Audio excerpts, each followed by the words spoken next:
susunca ben lal oldum, acıya kedere kul oldum. Ne satılır kalp ne beş para eder, kıymetsiz bir pul oldum.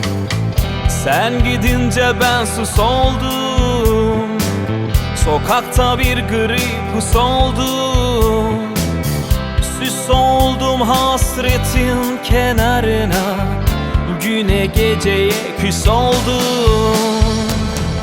Bir kırık dal ve bir dilek ağacı, yaprağa omuz bağladım.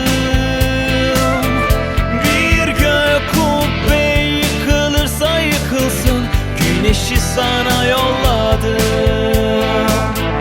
Bir kırık dal ve bir dilek ağacı, yaprağa omuz bağladım. Bir gök kubbe yıkılırsa yıkılsın, güneşi sana yolladım.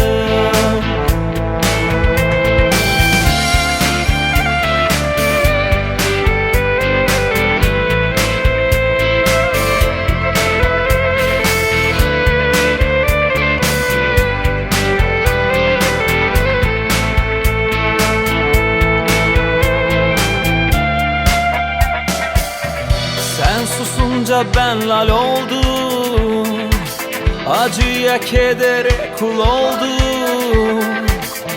Ne satılır kalp ne beş para eder, kıymetsiz bir pul oldum.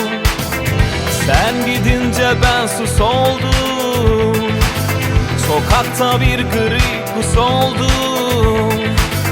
Süs oldum hasretin kenarına, güne geceye küs oldum. Bir kırık dal